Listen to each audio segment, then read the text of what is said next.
안녕하세요. TV 책방 북소리 진양입니다. 안녕하세요. 이창현입니다. 네. 너른 광장에 모여서 의견 교환을 한다. 네. 우리는 결국엔 노래를 부르지 않습니까? 그렇죠.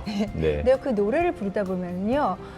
정말 어느 순간에 놀랍도록 우리의 마음이 통하고 있구나 감동적으로 느낄 때가 있어요. 네. 캠퍼스 안에서 또는 거리에서 사실 대학생들이 무엇을 해야 하는가, 또 우리 시대는 무엇인가, 이런 것들에 대한 공감, 이런 것들을 노래를 통해서 얻었던 게 아닌가 생각이 드는데요. 80년대 임을위한 행진곡, 또 최근에 촛불 광장에서 보여지고 있는 헌법 제1조라든지 진실은 침몰하지 않는다, 이런 노래 들으면 정말 가슴이 뭉클할 때가 많죠. 네, 87년 6월 항쟁을 비롯해서 광화문 촛불 집회에 이르기까지 네. 광장에 모인 시민들 곁에는 항상 노래가 있었습니다.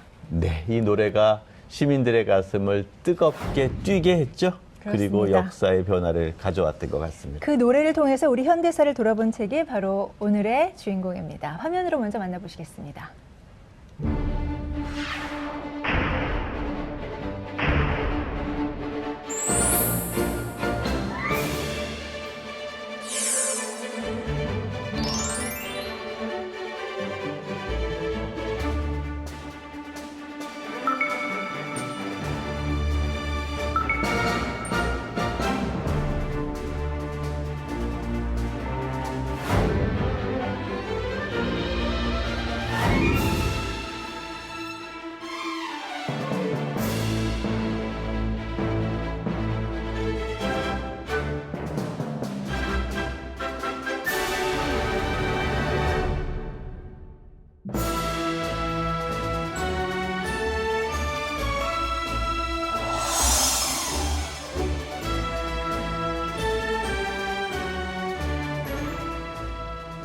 네, TV 책방 북소리 광장의 노래는 세상을 어떻게 바꾸는가의 저자십니다. 이영미 대중음악 평론가 모셨습니다. 안녕하세요. 안녕하세요. 예, 어서 오십시오.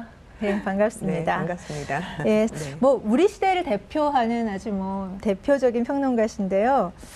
어떻게 해서 이 대중음악과 연을 맺으셨는지 그것부터 한번 여쭐까요?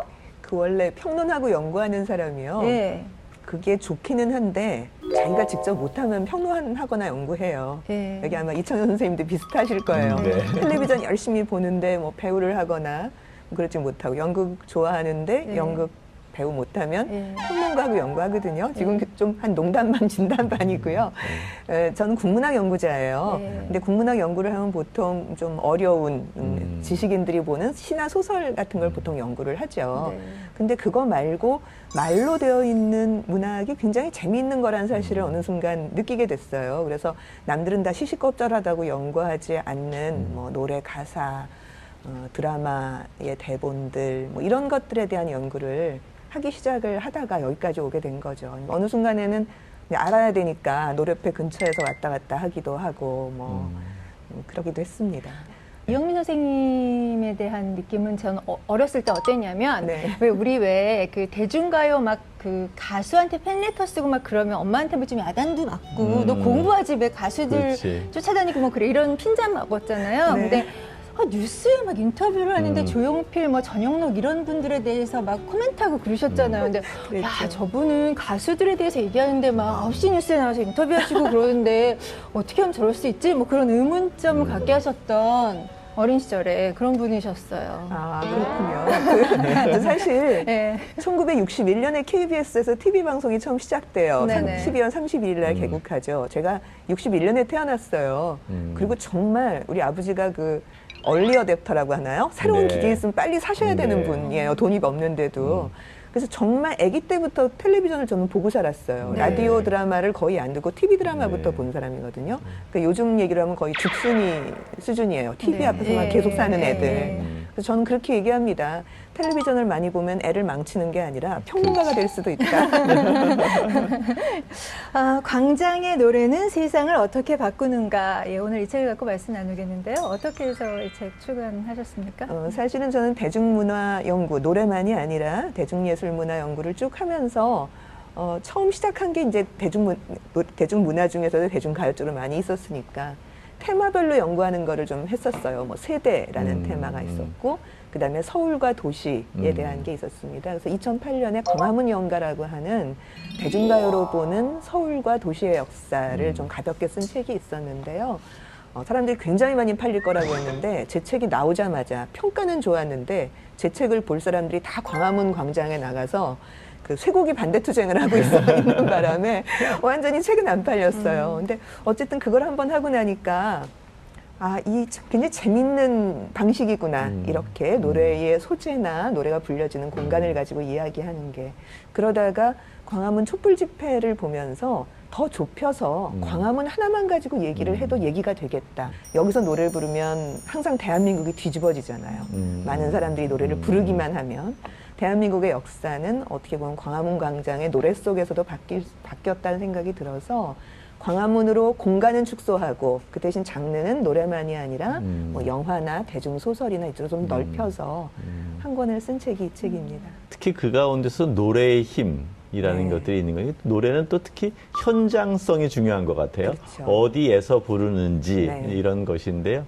현장성과 연관시켜서 노래가 갖고 있는 힘이 있다면 특별히 어떻게 진단하십니까? 비전문가들이 끼어들어서 가장 잘할 수 있는 장르. 그러니까 아까 광장에 있다 보면 다 노래를 부른다 그렇게 말씀을 하셨잖아요. 네. 그거는 어디나 사람들이 모여서 뭔가를 주장하면은 그건 뭐 외국의 무슨 데모 영상 같은 거를 봐도 그렇죠. 다 노래를 해요. 뭐 뿐만 아니라 그냥 사람이 모이면 다 노래해요. 뭐 교회에서는 찬송가 부르고 학교에서는 교가 부르고 운동회 할 땐 응원가 부르고 심지어 옛날 기록에서 봤을 때 왜 그 가락국이 처음 만들어질 때 구지가를 불렀다 그러잖아요.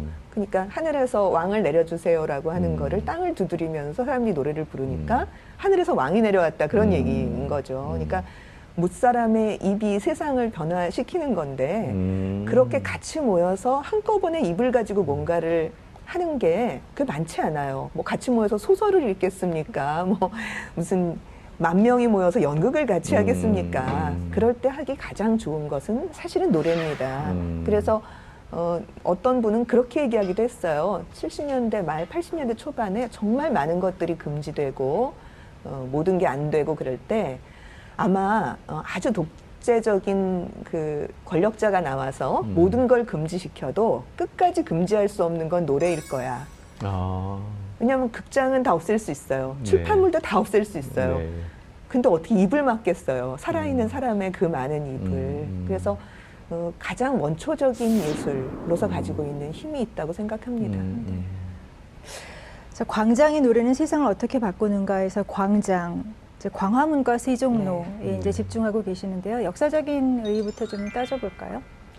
정말 오래됐죠. 그러니까 조선조가 개성에서 처음 만들어진 다음에 금방 한양천도를 하게 되잖아요. 그리고 경복궁을 바로 그곳에 삼각산 앞에 그리고 남산의 북쪽에 이렇게 딱 정말 좋은 위치인 것 같아요. 그러니까 옛날 지도를 보면은 어떻게 이렇게 기막힌 곳에다가 궁궐을 지었을까? 수선전도에 보면 쭉 나오죠. 예, 그렇죠. 그러니까 이중분지형 뭐 그렇게 나오잖아요. 그러니까 네. 가운데 분지가 남산을 중심으로 하나가 있고 뒤에 이제 커다란 관악산까지를 포함한 분지가 있는 기가 막힌 곳에다가 경복궁을 앉혀놓았던 그때부터 사실은 지금 우리가 광화문 광장이라고 부르는 그 세종로 거리는 어마어마한 곳이 된 거죠. 그래서 광화문 광장을 만들면서 거기 이제 파헤치게 되잖아요. 광장을 조성하려고 하다 보니까 거기서 정말 겹겹의 층이 나왔다는 거예요. 그래서 밑바닥에는 더 뭐 옛날에 모두 나왔겠지만 거기가 이제 육조거리가 있는 곳이었어요. 그러니까 경복궁에서 왕이 집전을 하니까 그 다음엔 지금의 정부 종합청사처럼 뭐 2조, 뭐 호조 이런 것들이 쭉 그 거리 옆에 서 있었던 거죠. 관청들이. 그 육조거리에 흔적이 나오고 또 그 위에는 일제강점기 때에 조선 총독부를 만들 때 무슨 뭐가 나오고 전차길이 나오고 또 뭐가 나오고 해서 겹겹이 몇 층으로 쌓여있는 그 지층이 나왔다. 그리고 그 맨 꼭대기 지층에 우리가 서서 요번에 촛불 집회를 한 셈이에요. 그렇게 생각하면 정말 이렇게 좀 가슴 벅찬 역사부터 뭔가 이렇게 기운을 받는 그런 느낌이 들죠. 근데 이게 20대 때 노래를 잘하셨다고 하지만 혼자 부르면서 설명까지 하시긴 약간 좀 버거우신 것 같아서 뭔가 우리가 듣고 싶은 노래를 불러주실 분을 모셔야 될 것 같아요. 좋습니다. 그래서 노래를 함께 좀 부르면서 이야기를 나누실 네, 버거웠어요. 특별 게스트를 저희가 좀 모셔야 될 것 같습니다. 예. 광화문 촛불 시위 현장을 비롯해서요, 시민들이 있는 광장이라면 어디든 달려가서 노래를 부르는 분이 계셔서 저희가 모셨습니다. 노래패 우리나라 소속으로요, 싱어송라이터로 바쁘게 활동하고 계시는 분입니다. 가수 백자 씨를 저희가 좀 모셨습니다. 박수로 환영하겠습니다. 네. 어서 오십시오. 네, 네. 안녕하십니까. 네, 네. 반갑습니다. 예. 오늘 막중한 예, 인물입니다. 아, 예, 그렇습니다. 노래도 네. 해주셔야 되고요. 저희도 리드해 주셔야 되고요. 하야, 하야. 반갑습니다. 네, 반갑습니다. 예. 직접 자기소개를 해주셨으면 좋겠는데요. 저는 그 노래패 우리나라라고 하는 노래 모임에서 활동을 지금 이제 딱 한 19년이 됐습니다. 네. 꽤 오랫동안 활동을 했는데, 그래서 이제 거리에서 주로 노래를 많이 하고요. 또 솔로로도 싱어송라이터로 포크 음악 쪽 활동을 하고 있습니다. 지속적으로 민중가요 노래를 좀 네. 계속적으로 해오셨는데요. 언제 또 어떻게 이런 계기가 마련됐고 이어졌는지 좀 궁금하네요. 그 이제 대학 시절에 노래패 활동을 했거든요. 네. 그럴 때 이제 우리 저 선배님의 텍스트를 읽고, 네. 제 교과서예요. 네, 그렇습니다. 맞아요. 나아갈 길을 생각하면서 이렇게 그때 이제 노래 운동을 쭉 하다가 이제 같이 이제 다른 학교에 저 친구랑 같이 나중에 해봐야지 이런 이제 서로 얘기들을 하다가 이제 졸업을 해서 사회에서 이제 저희들도 이제 노차사나 꽃다지 선배님들처럼 활동을 해보자고 99년에 이렇게 결성을 했습니다. 이 선생님 노차사 활동도 하셨죠? 노차사는 활동은 하지 않았어요. 하진 근데 노래를 않으셨어요? 찾는 사람들 전에 노래 모임 새벽이라는 팀이 있었습니다. 네. 그 노래 모임 새벽은 전설입니다. 그러니까 우리나라 최초로 만들어진 노래운동 집단. 그러니까 대학에서 만들어진 건 이제 대학 동아리인가 아마추어고요. 그러니까 직장이나 대학을 떠나서 이것을 직업으로 하겠다는 사람들이 처음 만들었던 게 84년에 만들어진 노래 모임 새벽이었어요. 그러니까 어떻게 보면 노차사는 노래 모임 새벽이 87년 6월 항쟁을 겪으면서 이제 공개적인 활동을 좀 해도 되겠다. 말하자면 뭐 노동자한테 가서 하는 거 이런 거 말고 포스터 걸고 음반 내고 합법적인 대중문화 공간에서 활동할 수 있겠다고 생각해서 결정에 따라 만들어진 이렇게 조직적으로 분리된 좀 그런 팀이에요. 그러니까 노차사 멤버들끼리 노차사를 만들겠다고 한 게 아니라 노래 모임 새벽팀이 이걸 만들어야 되겠다 결정 이래서 이렇게 띄어낸 팀이라고 할까 좀 그런 겁니다. 네. 그래서 그렇게 좋았던 뭐 수천 명을 몰고 다녔던 시절에 비하자면 90년대 말에 이런 활동을 시작해서 지금까지 오고 있는 멤버들 지금 백자 씨나 손병희 씨, 정윤경 씨, 네. 뭐 이제 이런 분들을 이렇게 좀 보고 있으면은 좀 미안하죠 선배들로 우리만 너무 좋은 거 누리고 후배들 고생하는 것 같고 그래요. 근데 저희들은 또 그래도 그 이번에 하야의 광장에서 그렇죠. 네, 그렇죠. 그 촛불의 광장에서 노래를 했지 않습니까? 네. 충분히 보상받았습니다. 그런 경험이 한 번 있어서 못 그만두는 것 같아요. 그렇습니다. 네, 네. 너무 힘든데도 그거 한 번씩 하고 나면 이렇게 막 충전돼가지고 그다음에 한 10년 또 버티고 그런 거 있는 것 같습니다. 책 읽으셨어요? 예, 읽었습니다. 깜짝 놀랐습니다. 선생님 앞에서. 네. 어땠어요? 이 책으로 활자로 이렇게 그 광장이 묘사가 되니까요. 네. 뭔가 그 현장에 있을 때는 그냥 신나게 놀았는데 네. 이렇게 활자가 되니까 역사가 된 것 같은 그런 뭔가 뿌듯함도 들고. 네. 사실 촛불광장에서 노래가 없었다면 또 80년대에 나름대로 민중가요에 대한 이런 사회적 수요와 공급이 없었다면 네. 아마 그런 노래와 호응들이 뭐 지금 같진 않았을 것 그렇죠. 같아요. 네. 그래서 그런 역사를 꾸준히 이어왔다는 점에서 상당히 큰 의미를 가졌던 게 아닌가 생각도 갖게 돼요. 그렇습니다. 옛날에 민중가요 문화는 데모도 부르는 데모의 현장에서만 부르는 게 아니라 그걸 일상 공간에서 대중가요보다도 더 친숙하게 그 노래가 자신의 제1의 문화로 되는 사람들이 존재했었던 거예요. 그러니까 대학생들이 대중가요를 안 부르고 그냥 모이면 술 먹을 때나 뭐 잘 때나 계속 그런 노래를 부르고 사는 시대가 한 75, 6년 즈음부터 한 90년대 전 중반 정도까지 거의 한 20년 동안 이제 민중가요 문화라는 게 존재했다라고 저는 보는 거고요. 그렇죠. 그건 창작자가 만들었다기보다는 수용자가 그냥 노래를 불러드렸어요. 그렇죠. 그러다 필요하니까 창작자가 나온 거죠. 이런 창작자들이 네, 요거는 제가 시작했던 팀에서처럼 노래를 만들어주기가 무섭게 그냥 확 갖고 가버리는 수용자들이. 근데 이제 어느 순간이 되니까 수용자들이 그 문화를 포기하고 그냥 대중문화의 상품을 소비하는 층으로 주저앉아 버렸다고나 할까요? 그러니까 책을 바탕으로 해서 그걸 역사적으로 한번 저희가 되짚어보면 4.19 혁명 때는요. 저 깜짝 놀랐어요. 지금 책에 보니까 애국가, 3.1절 노래, 광복절 노래 이런 거를 불렀다는 거예요. 그러니까요. 예. 정말 재밌죠. 네, 그런데 이제 그 80년대 광주 금남로와 서울 광화문에서는 훌라송을 불렀는데 이건 네. 이제 개사해서 그렇죠? 네. 우리가 아는 노래인데 근데 저는 훌라송이 뭐지? 이런 생각이 들더라고요. 아, 그런 세대시군요. 네, 훌라송이 뭐죠? 저희 네. 훌라송 많이 네, 불렀습니다. 훌라송. 네. 우리들은 정의파다 훌라훌라 같이 죽고 같이 산다 훌라훌라 무릎 꿇고 살기보다 서서 죽길 원한다 우리들은 정의파다.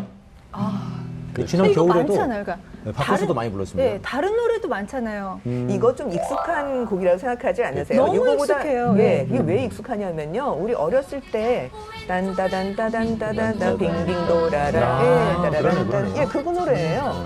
같은 노래입니까? 같은 노래입니다. 근데 그게 이제 데모 노래가 되면서 굉장히 단순한 선율로 지금 딴따단 빠밤 빠밤 빠밤 빠밤 이게 딴따단 디디디디디 단다다단 이런 방식으로 단순하게 바뀌었는데요. 이 노래가 우리나라에 알려진 건 50년대의 미국 영화를 통해서 들어왔거든요. 남북전쟁 때 불렀던 노래가 들어온 거예요.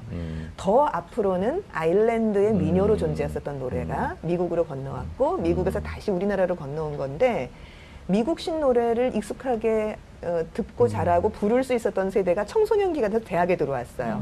그러니까 70년대 중반부터는 이 노래를 데모 노래로 부를 수 있게 된 겁니다. 근데 흥미로운 건 이 노래는 8자 구호를 맞추기가 굉장히 맞아요. 좋아요. 네. 그러니까 80년에 부를 수 있었다는 게 그렇죠. 광주에서는 뭐 별로 대학 경험이 없는 아주머니 아저씨들 시장판에 계신 분들까지도 이 노래를 다 불렀던 게 그러니까 비상계엄 철폐하라 훌라 훌라 그러니까 모든 8자 구호를 다 뭐 누구누구 물러가라 울라 그러니까 너무 좋은 거예요. 국어보다 훨씬 편하고 그렇죠. 그래서 80년에 그렇게 급작스럽게 퍼지게 된 거죠. 그러니까 어떤 애국적인 그 내용을 담았던 노래를 불렀다가 역사적으로 보면 이렇게 뭔가 개사를 하면서 다 함께 부를 수 있는 노래였다가 그리고 이제는 개사를 하기도 하고 그다음에 민중가요로 뭔가 우리의 마음을 담은 노래를 부르는 거잖아요. 그래서 이런 분들이 활발하게 활동하는 그런 어떤 욕구가 생기게 된 건 어떤 이유일까요? 그러니까 4.19 때 해방가 혹은 3.1절 노래, 광복절 노래 이런 걸 불렀다는 거는요. 시위가 많지 않았던 시절인 겁니다. 그러니까 이미 만들어진 노래를 가지고 오는 거예요. 네. 그러니까 대중이 뭔가를 부르고 싶은 게 갑자기 그런 기회가 갑자기 생긴 거죠. 그러니까 학교에서 배웠던 6.25 노래 뭐 이런 노래들을 그냥 갖고 와서 3.1절 노래 갖고 와서 그냥 부른 겁니다. 애국가는 사실은 언제나 광화문 광장에서 불러요. 광화문 그렇죠. 광장만 나오면 왜냐하면 네. 애국가는 가장 기본이에요. 그러니까 그렇죠. 우리는 나라를 위해서 이렇게 뭉쳤습니다. 이런 얘기니까. 그러다가 훌라송의 시대가 되면은 아까 말씀드린 대로 대중들이 그런 노래들을 그냥 일상 공간에서도 막 부를 수 있는 그야말로 노래를 부르고 싶고 데모를 하고 싶은 욕구가 마구마구 솟아올랐던 민주화운동의 시대에 도달한 거예요. 그렇죠. 그러니까 80년대가 되니까 이제 전문인들을 요구하게 된 거고 노래 모임 새벽이나 노래를 찾는 사람들이나 이런 사람들이 생기게 된 거죠. 그러기 그 중간에 뭐 경유지라고 할까? 그 시점에는 있는 노래들을 갖고 오는데 그때 갖고 왔던 노래들이 김민기 씨 노래들이었어요. 그러니까 아침 이슬 같은 것은 김민기 씨는 참 독특한 사람이 대중가요 가수로 출발을 했어요. 71년에. 근데 남녀간의 사랑 노래를 한 곡도 짓지 않아요. 뭐 이런 이상한 사람이 다 있냐고요. 아니, 대중가요를 하겠다면서 무슨 남녀간의 사랑 노래를 안 지어요? 그러니까 그 노래는 어떤 식으로든 재해석되기가 사회적으로 재해석되기가 되게 쉬운 노래들이었고 민중가요 문화가 생겨나면서 뭐 친구 같은 게 그냥 죽은 친구를 위해서 생각했는데 감옥 간 친구를 위해서 부르는 노래가 되고 무엇이 죽었소 눈앞에 떠오른 친구의 모습 흩날리는 꽃잎 위에 아침 예술도 데모하고는 아무 상관이 없었는데 데모 노래로 어느 순간 바뀌고 이렇게 수용자가 노래를 선택해서 의미를 새롭게 부여해서 재탄생시키는 이제 이런 시대가 80년대에 열리게 된 거죠. 그러니까 이렇게 노래의 시대가 있었는데 또 노래를 금지하는 금지곡의 시대도 70년대에 있었고요. 또 얼마 전까지 광주 민주화 운동의 추모식에 뭐 임을 위한 행진곡을 노래를 못 부르게 한다 뭐 이런 얘기가 있었는데 결국은 검열과 금지의 역사도 우리 대중가요 역사의 중요한 축이었겠죠? 그렇죠. 사실은 검열과 금지는 지금도 있어요. 그 음반 금지는 없지만 방송 금지는 여전히 남아 있고요. 그렇죠. 극악무도하게 검열을 하던 시절이 있었던 거죠. 그렇죠. 특히 72년 10월 유신 이후부터 이후에.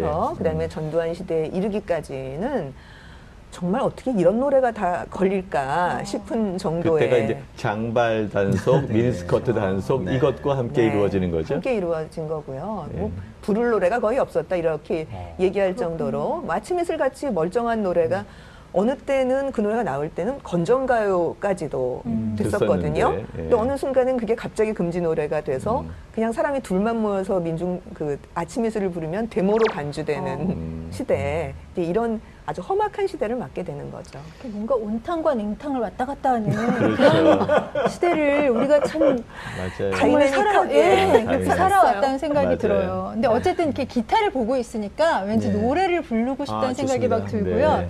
지금 생각해 보니까요, 80년대는 이제 노차사 노래가 그 라디오에 없었으면서 많이 써서 보냈던 생각도 나요. 맞아요, 민중가요로는. 그랬습니다. 네, 그 중에서 정말 유명했던 곡으로는 일요일이 다가는 소리, 뭐 사계 이런 곡이 그렇죠. 사계. 정말 많은 인기를 얻었어요. 그게 방송 민중가요죠. 프로그램의 네. 엔딩곡 그다음에 그 오프닝 곡으로 그렇죠. 쓰였기 때문이에요. 맞아요. 뭐 맞아요. 이렇게 퀴즈 프로그램 그렇죠. 퀴즈 아니었어요? 아카데미라고 네. 대학생 퀴즈 프로그램을 맞습니다. 만들었어요. 근데 네. 아마 시작할 때가 일요일이 다가는 소리고 네. 끝날 때가 4개였을 거예요. 그랬을 겁니다. 예, 예. 그래서 사람들이 어머 세상에 민중가요가 저렇게 방송 맞습니다. 프로그램에 나오다니 그래서 맞습니다. 굉장히 그리고 놀라고 가사가 정말 그랬죠. 공감을 네. 불러일으켰던 그렇죠. 것 같아요. 일요일이 다가는 소리는 네. 가사가 기가 막히죠. 네. 그렇죠.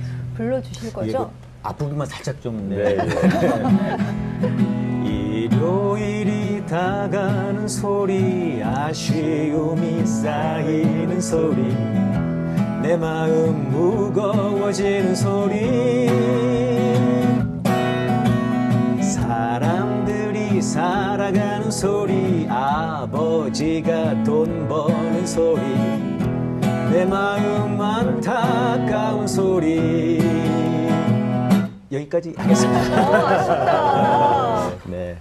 옛날 노차사 앨범이 막 떠오르는데요. 네. 그때, 일집. 네, 네, 일집에 일집에. 실렸었어요. 그 일집이 아마 그 사람들 많은 저기 졸업사진에서 네, 초등학교 몇몇 빠져 졸업사진에서 이렇게 있는. 빠진 것 같은. 근데 일집만이 아니고 그 네. 집까지 그게 그렇죠. 그거는 노차사에서 계속 쓰던. 그게 사람이 빠진 것 때문에 또 무슨 뭐 일화가 있지 않았습니까? 아, 그거는 뭐 여러 사람들이 그 도대체 이게 뭐냐라는 굉장히 궁금합니다. 궁금증을 일으키잖아요. 네, 예. 그 아이디어는 그 노래를 기획했었던 김민기 씨하고 그다음에 연극 그 연출가였던 이상우라는 선생님하고 이제 이상우 씨는 그 당시에 그 광고업을 하고 계셨어요. 광고 회사 굉장히 유명한 네. 광고 회사에 계셨는데 그래서 둘이 같이 해서 만든 아이디어였어요. 그러니까 이 사람들이 노래를 찾는 사람들이냐, 혹은 이 사람들이 죽은 사람들이냐, 맞아, 혹은 뭐 맞아. 광주항쟁에서 죽은 맞아요. 사람이냐. 음. 그러니까 굉장히 궁금증을 불러일으키는 사진이니까 네. 사람들이 거기에 계속 의미를 부여하는 거예요. 물론 노래도 많이 걸리고 나왔는데요. 네. 그건 걸린 노래 다 빼고 9곡만 실었는데 자켓이 떡하니 걸렸어요. 네. 그래서 할 수 없이 그것을 이렇게 음각처럼 뒤로 까는 방법으로 약간 약화시켜서 네. 1집을 냈고요. 2집부터 제대로 된 그 원래 사진을 사진을. 보실 수가 있게 됐던 거죠. 참 대학 다닐 때 이제 기타 들고 있는 이런 친구들이 하나 있으면은 그냥 하루 종일이 즐겁잖아요. 그때 이제 주변에 모여서. 예, 포크송 책이 한 권 예. 있고요. 그 옆에는 꼭 그 메아리 같은 메아리 그 노래책이 있어서 네. 그 두 개를 번갈아 가면서 불렀던 것 같아요. 네. 그러다 보니까 우리는 완전히 노래의 공동체라고도 얘기할 수 그렇죠. 있을 것 같다라는 생각이 드는데요. 그때 노차사라는 게 아주 독특한 문화였어요. 네. 그 이후에 노차사는 어떻게 발전하게 되나요? 말씀드렸듯이 노차사는 노차사만이 만든 팀이 아니라 노래 그렇죠. 운동을 하던 그 민중가요를 대표하고 있었던 어떤 흐름에서 네. 대중가요권으로 이걸 좀 내보여야 되는 네, 게 아닌가. 왜냐하면 민중가요는 늘 모여서 부르는 사람들만 부르게 그렇죠. 되잖아요. 뭐 데모의 현장이라든지. 예, 그러니까 노래의 공동체 안에 네, 들어온 사람만 네. 부르는 거예요. 근데 그런 게 아니라 대중가요 시장 안으로 들어가서도 승산이 있겠다 이렇게 생각을 저변의 하고 확대. 예, 그래서 실제로 노차사 2집 같은 경우는 거의 80만 장 정도가 팔렸어요. 어마어마하게 많이 팔린 음반이에요. 네. 근데 이제 그 이후부터는 그렇게 합법적인 공간에서 음반 내면서 만드는 팀도 있고, 그 다음에 이제 역시 노래 모임 새벽은 여전히 활동하고 있고, 네. 또 꽃다지처럼 노동가요를 주로 부르는 팀들도 생기고, 예. 또 혹은 민족 문제 같은 거를 부르는, 주로 많이 부르는 이런 우리나라 같은 팀도 나중에 생기게 되는 거죠. 이 노차사에 관해서 이렇게 얘기를 하다 보니까요. 정말 이게 끊임없이 이야기가 이어지는데요. 이 노차사가 우리나라 대중문화에 끼친 영향이 어마어마하다는 생각도 들고요. 그렇습니다. 어떻습니까? 본인에게 끼친 영향도 엄청나겠다는 생각도 들고요. 예, 저희 또 어렸을 때는 좀 굉장히 충격이었죠. 예. 제가 이제 고등학교 시절에 이제 그 노차사를 만나는 거거든요. 제가 이제 그랬군요. 89년에 이제 청소년 시절에 그 감성과 딱 맞닿아 있죠. 예. 그러니까 저희들한테는요. 예. 노차사, 그다음에 그 뒤에 이제 꽃다지 이런 음반 나오기만을 기다리고 예. 음반이 언제 나온다더라. 네. 그러면 막 기다리고 그 다음날 막 사서 듣고 막 다 같이 막 흥분해가지고 야 이런 스타일은 굉장히 멋있다. 막 이러면서 이렇게 네. 민중 가요계에 끼친 영향이 정말 어마어마한 것 같아요. 민중가요계에 끼친 영향보다 저는 대중가요계에 네, 끼친 영향이 훨씬 더 크다고 그럴 수 생각해요. 있습니다. 왜냐하면 민중가요계는 원래 그렇게 존재했었던 거예요. 그러니까 민중가요의 노래 공동체에 못 들어오신 분들은 그게 굉장히 새로운 어머 세상에 이게 민중가요구나라고 처음 받아들이셨지만 노차사가 불러서 히트시켰던 소라 푸르른 소라나 이런 노래들은 이미 그 당시에 많은 사람이 알고 네, 있었던 예. 노래거든요. 근데 이제 이게 대중문화 공간으로 들어가고 나니까 검열을 걸지만 그때도 검열이 있었어요.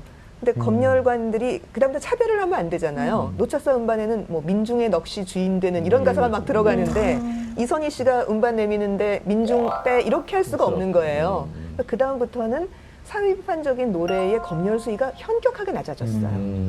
그리고 이렇게 진보적인 노래를 부를 수 있는 거구나라고 사람들의 상상력이 넓어지면서 90년대 초반에 굉장히 많은 사회 비판적인 노래가 좀 약화되긴 하지만 대중가요권에서 예컨대 강산의 씨의 라구요 같은 노래들 네.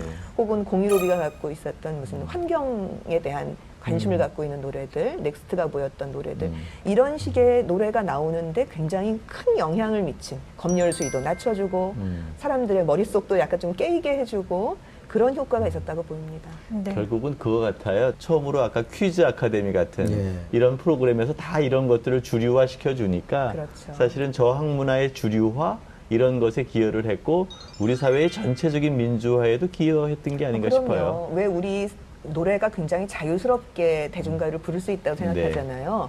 근데 처음 민중가를 접했을 때 당혹감들이 다 있어요. 그렇죠. 예컨대 뭐 빨간 꽃, 노란 꽃, 꽃밭 가득 피어도 할 땐 그냥 잘 나가요. 근데 뒤에 미싱은 잘도 도네 그러면 이상하다. 미싱? 왜 미싱이라는 말이 노래에 나오지? 아니 왜 미싱은 왜 나올 수 없는가라는 질문을 하지 못하는 거예요. 그러니까 그런 식의 금기들, 우리 머릿속에 있었던 자기도 모르게 가지고 있던 금기가 굉장히 강고하거든요. 근데 그런 금기들을 하나하나 깨준 거고요. 일요일이 다가는 소리 같은 거 남녀간의 사랑 하나도 없는데 새마을이 날아가는 소리, 뭐 일요일이 다가니까 맞아. 아쉬운 그 소리, 소리, 맞아. 아버지 돈 버는 그런 소리, 소리. 이런 게 노래 가사가 될 수 있는 거구나라고 하는 것을 사람들한테 알려주고 마음속을 좀 편안하게 해준 그런 게 굉장히 큰 거죠. 네. 민중가요 하면 가장 먼저 떠오르는 거 말씀하셨지만 아침 이슬일 텐데요. 네, 아침 이슬이죠. 책에 쓰여진 한 대목 제가 읽어드리겠습니다.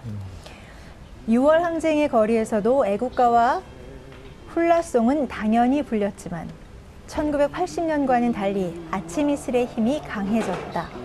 1971년 양희은 음반과 김민기 음반을 통해 대중가요로 발표되었던 아침 이슬은 유신 말기가 시작되는 1975년에 금지곡이 되면서 데모 노래로 그 위상이 바뀌었다.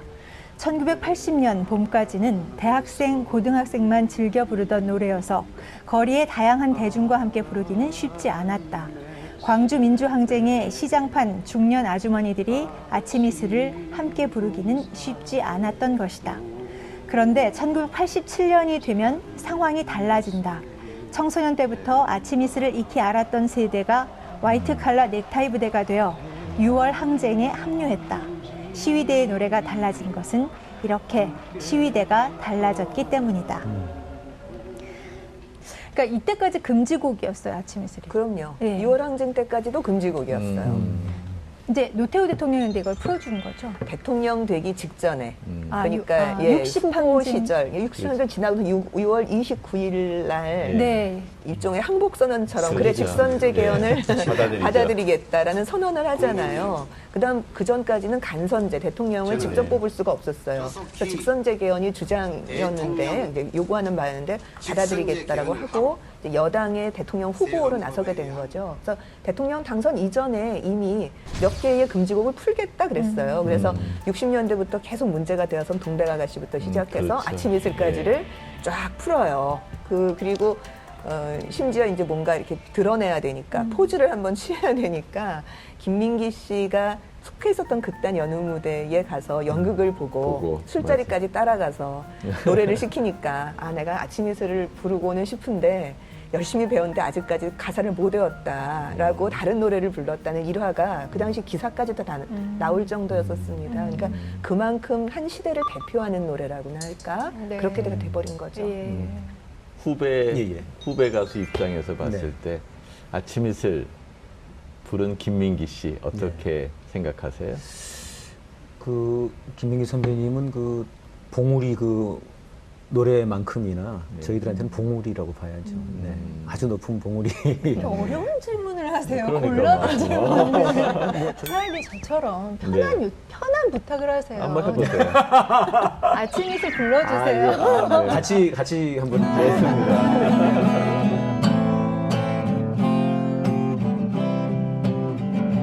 20대라고 생각하시면 돼요. 긴 밤지 세우고 풀잎마다 맺힌 진주보다 더 고운 아침 이슬처럼 내 맘의 서름이 아라리 맺힐 때 아침 동산에 올라 작은 미소를 배운다. 태양은 묘지 위에 붉게 떠오르고 한낮에 지는 더위는 나의 시련일지라 나 이제 가노라 저 거친 광야에 서러움 모두 버리고 나 이제 가노라.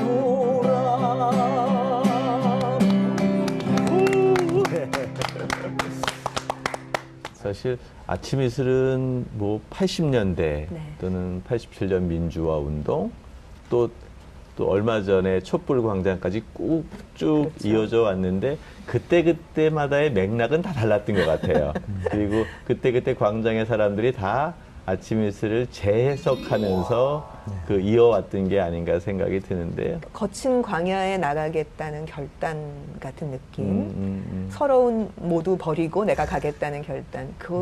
그게 큰 호소력을 가졌던 것 같아요. 애초에 노래를 지을 때 김민기 씨는 뭐 전혀 생각하지 그런 생각 않- 아니었어요. 그건 정말 딱 20살 젊은이가 진짜 밤새도록 술 먹고 어느 맞아요. 구석에서 자다가 일어나서 그래서 높은 데 올라간다 그러잖아요. 아침 이슬을 본 거니까 밤새 술 먹은 게 뻔해요. 그렇죠. 어디선가. 네. 그렇게 하고서 해가 뚝 떠오르는데 묘지 위에서 떠오르고 아 내가 앞으로 이 험한 세상을 어떻게 살아가야지 그럼에도 불구하고 살아는 가야지 라고 생각하는 그런 어떤 실존적인 결단 같은 걸 보여주는 노래였는데 그게 어느 순간에 세상이 험악해지고 나니까 그러니까요. 다 그 노래가 데모 노래가 돼버린 거예요. 그래서 김민기 씨나 양희은 씨는 딱 이런 표현으로 얘기해요. 노래의 주인이 작가가 혹은 가수가 아니라는 사실을 소름 끼치도록 확인했다. 네. 네, 그렇게 얘기합니다. 이 노래는 내 노래 같지 않다. 네.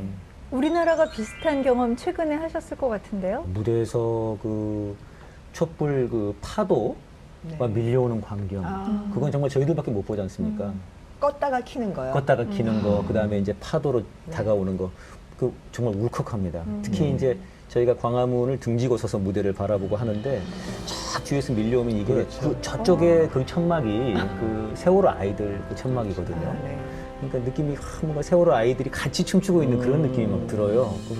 그 촛불에 물결이 막 일어나면은 막 마음이 울렁거려서 정말 그건 저희들만 딱 볼 수 있는 무대 위에서 그런 참 광화문 얘기 나왔으니까 지난 촛불 때 진실은 침몰하지 않는다. 침몰하지 뭐 이 노래 정말로 저희 사실은 촛불광장을 이 노래가 만들고 이 노래가 시대 정신을 만들었다라는 생각이 드는데요.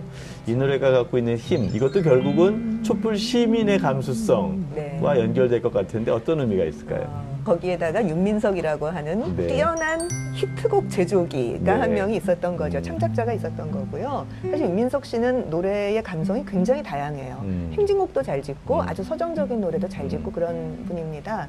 그런데 그 2008년에 쇠고기 반대투쟁 때 보셔서 아시겠지만 아마 백자 씨는 지금 그 촛불 집회 나갔을 땐 경험 중에서 그게 가장 괴로웠을 거예요. 그러니까 아저씨들이 부르는 노래와 중고생들이 부르는 노래가 소통이 안 되는 경험.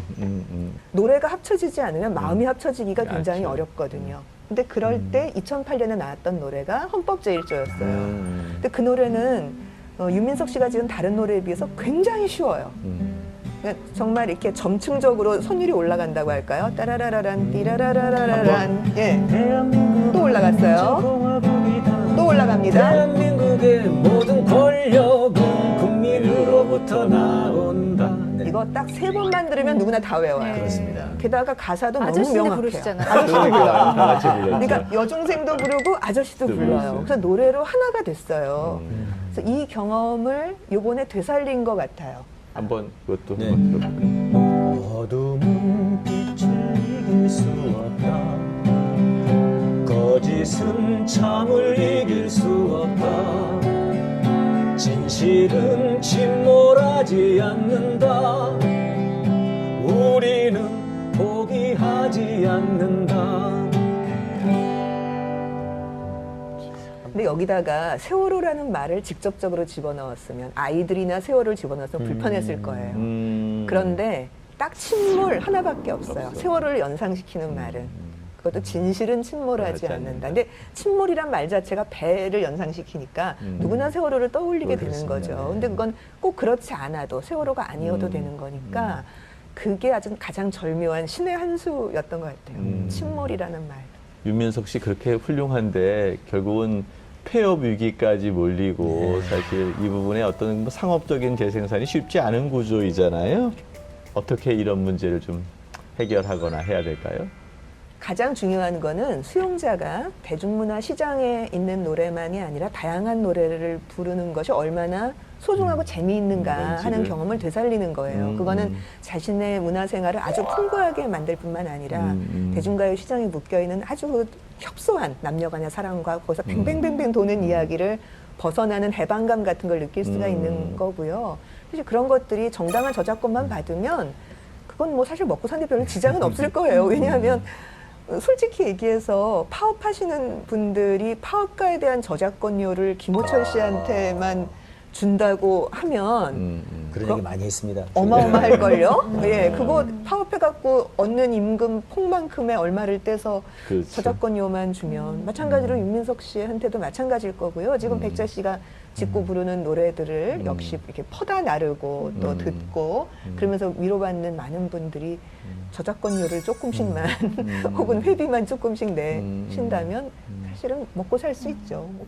오늘 두 분과 함께한 이 시간은요, 그 어느 때보다 너무 빨리 간 것 같아요. 네. 그리고 보내드리기 정말 싫습니다. 네. 말씀 되는 나누고 건가요? 노래 네. 듣고 싶은데요. 벌써 마지막 질문 드려야 할 것 같습니다. 저희 TV 책방 목소리 공식 질문인데요. 내 인생의 한 구절, 책에서 만난 한 구절 나눠주십사 하는 질문입니다. 비평이나 연구 활동을 해야지 생각하면서 만났던 책이 조동일의 문학 연구 방법이라는 책이었습니다. 그 머리말에 어떤 말이 있냐면 의문으로 시작해서 의문으로 끝나는 것이 이 책의 전부이다. 음. 이렇게 나와 있어요. 근데 그 조동인이라는 분이 그러니까 책의 어느 한 부분을 보면은 어느 부분을 다 큰 설명을 해놓고 이로써 만고의 의문이 풀렸다. 이런 허언장담까지 하시는 분이에요. 근데 그런 분도 글을 쓰시면서 의문에서 시작해서 의문으로 끝난다라는 말을 하셨거든요. 그래서 늘 공부를 하는 것이 그런 일, 책을 쓰는 일이 그런 일이다라는 생각을 하고 있습니다. 네. 근데 제가 최근에 지금 읽고 있는 책이 화산도라고 하는 책이에요. 그 화산도가 이 김석범 선생님 네. 책인데 이분이 제일교포시더라고요. 네, 예. 그분이 이제 제주 4.3을 다룬 네. 12권짜리 책입니다. 네. 제가 그걸 왜 시작을 했는지 모르겠습니다만 지금 이제 4권째 읽고 있습니다만 그 문구 중에 굉장히 좀 제가 문장 중에 인상에 남았던 게 물이 목구멍에서 고체로 변한 듯한 기분이었다 라고 하는 문장이 있는데요. 이것이 뭔가 그 굉장히 많은 울림을 줘서 한번 오늘 뽑아봤습니다. 네. 오늘 아주 두 분과 시간 가는 줄 모르고 네. 나는 아주 즐거운 시간이었습니다. 책 색다른 시선을 만나다 TV 책방 북소리. 광장의 노래는 세상을 어떻게 바꾸는가의 저자인 이영미 대중음악평론가와 함께했고요. 노래패 우리나라에서 활동하고 있는 가수 백자 씨와 함께했고요. 백자 씨가 선물 하나 더 주신답니다. 네. 예. TBS의 생일을 축하하는 축하드립니다. 의미에서 네. 노래 한 곡 좋습니다. 불러주신다고 하는데요. 네, 어떤 저희 곡? 이번엔 저희 팀이 다 나와서 하겠습니다. 네. 아, 네. 예, 뭐 5명이 다 나와가지고 해피 네. 벌스데이. 저희가 저 선배님 책 제목이기도 한데요. 저희 네. 노래가 있거든요. 다시 네. 광화문에서라고. 네, 네, 예, 좋습니다. 그 노래를 생일 선물로 드리도록 하겠습니다. 예, 네. 오늘 마무리는 노래패 우리나라의 다시 광화문에서 에서. 네. 다시 광화문에서 들으면서 마무리하겠습니다. 아쉽습니다. 예. 다음에 또 네. 불러주십시오. 네. TV 책방 북소리 계속해서 즐겨주세요. 저희 코너는 이 노래로 마무리하겠습니다. 다음 주에 뵙겠습니다. 네, 감사합니다. 고맙습니다.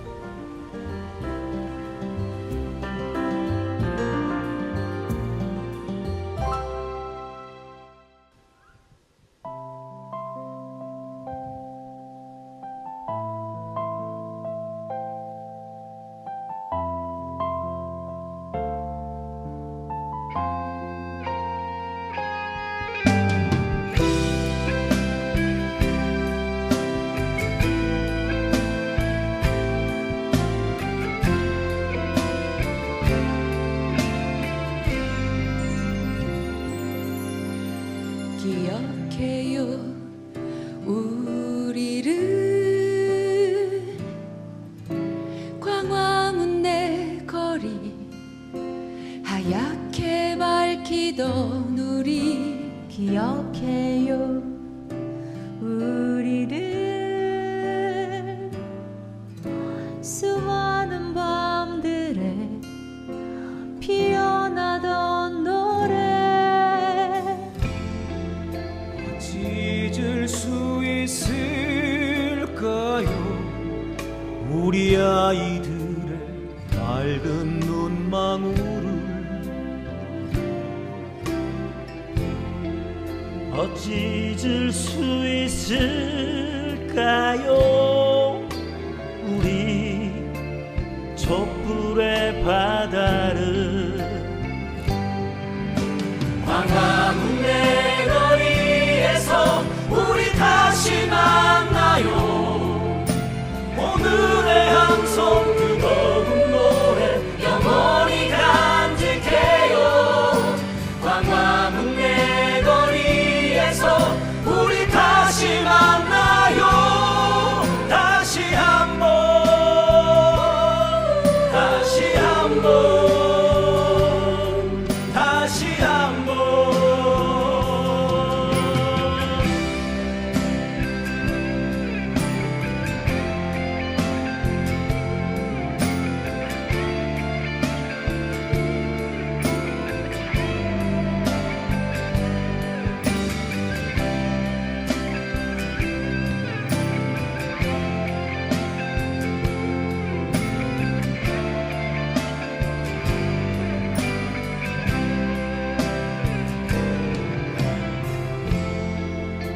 찢을 수 있을까요 우리 아이들의 맑은 눈망울을 어찌 잊을 수 있을까요? 우리 촛불의 바다를 광화문 내거리에서 우리 다시 만나요. 오늘의 함성 뜨거운 노래 영원히 간직해요. 광화문 내거리에서 우리 다시 만나요.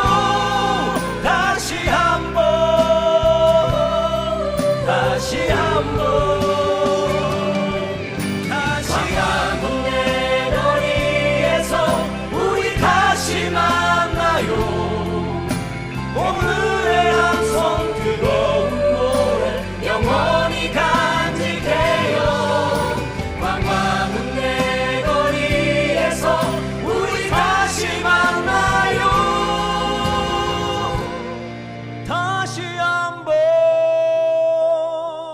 다시 한번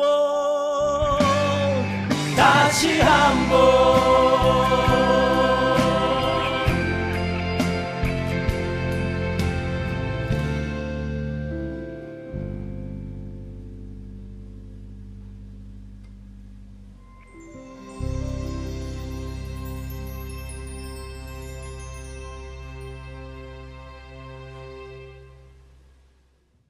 걷자